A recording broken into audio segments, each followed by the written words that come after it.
ایک سوال پوچھنا چاہتی ہوں سب سے. مان لو ہم سب اسلام اپنا لیں, پوری ہیومن کائنڈ اسلام اپنا لے یا ہندوازم اپنا لے یا کرسچینٹی اپنا لے, اس سے فائدہ کیا ہے؟ انسانیت کو کوئی فائدہ ہوگا؟ ہیومن کائنڈ کو کیا؟ اگر ہم سب ہندو بن گئے, سب مسلم بن گئے, سب کرسچن بن گئے, تو کیا اس کے بعد ہم کیا کچھ مطلب بننے کے بعد کیا ہم فلائنگ پلین انوینٹ کر پائیں گے؟ What is the benefit of religion? I want to know to humankind. None at all. بیکسن جارج اور میں اسٹوڈنٹ ہے. سر ایکچولی یہ ریلیجن ہونا ہی نہیں چاہیے میرے خیال سے. تو یا تو بہت سارا وار ہوتا ہے, آپ نے بولا بردرہڈ ہوتا ہے, تو ایکچولی یہ ریلیجن نہیں رہے گا تو یہ بردرہڈ ڈیفینیٹلی نہیں رہے گا, ہیومینٹی رہے گا, نہیں تو وار بھی نہیں رہے گا. تو ریلیجن ہونا ہی نہیں چاہیے کانسیپٹ. ریلیجن کیوں ہوتا ہے؟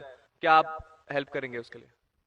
بھائی صاحب کا سوال ہے کہ ریلیجن ہونا ہی نہیں چاہیے, یہ مذہب ہونا ہی نہیں چاہیے. یہ مذہب کی وجہ سے وار ہوتا ہے, جھگڑا ہوتا ہے.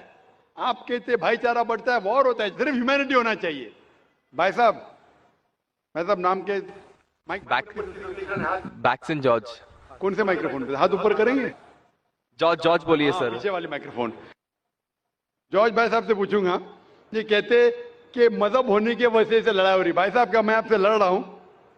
بھائی صاحب نہیں نہیں کیا میں آپ سے جھگڑ رہا ہوں؟ نہیں سر. ہاں کہ نہیں؟ نہیں سر. آپ سمجھتے ہیں میں مذہبی ہوں؟ ہاں سر. ہوں نا؟ تو میں کیا آپ سے لڑ رہا ہوں؟ جو صحیح مذہب کو جانتا ہے, سچا مسلمان ہے, وہ عام طور پہ جھگڑا نہیں کرے گا.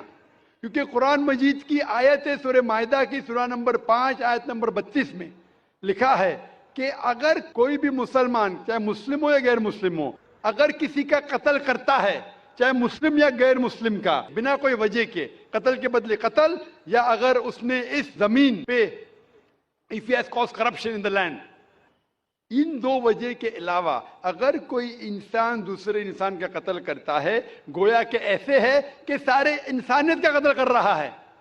میں آپ کو ایک مثال دوں گا. جب میں نے لیکچر دیا تھا ٹیررزم مسلم مونوپولی, تو اکثر جیسا ہمارا سیشن ہوتا ہے کہ غیر مسلم کو پہلے چانس دیا جاتا ہے, تو جب میں کہہ رہا تھا اسلام کے بارے میں, اسلام کی کیا رائے ہے دہشت گردی کے بارے میں, جہاد کے بارے میں, تقریر کے دوران میں مثال دے رہا تھا کہ مسلمان ٹیررسٹ نہیں ہوتے اکثر, اور اسلام مذہب ٹیررزم کے خلاف ہے, دہشت کے خلاف ہے.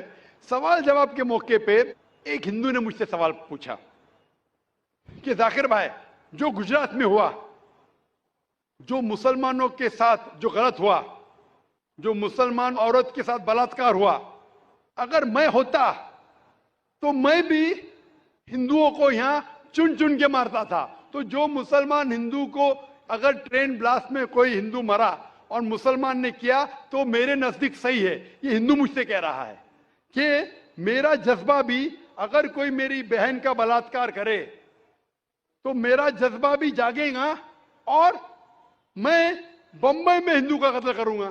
کون کہہ رہا ہے؟ ہندو مجھ سے کہہ رہا ہے. تو میں اس کو جواب دیتا ہوں, بھائی صاحب آپ بالکل صحیح کہتے ہیں. عام انسان یہی سوچیں گا, عام انسان یہی سوچیں گا, اور آپ عام انسان جیسے سوچ رہے, اور سب پبلک میں تالیاں بج رہی تھی. لیکن میں عام انسان نہیں ہوں, میں مسلمان ہوں. میرا مذہب, میرا قرآن, میرا رب مجھے اجازت نہیں دیتا ہے. اگر کوئی ہندو نے کسی مسلمان کا قتل کیا ہے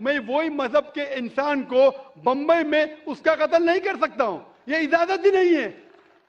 اگر میں شاید مسلمان نہیں ہوتا تو میں کہتا تھا ہاں وہ ہندو سے آپ صحیح کہہ رہے ہیں. میرا مذہب مجھے اجازت دیتا ہی نہیں. یہ آپ کی انسانیت ہے جو کہہ رہی ہے.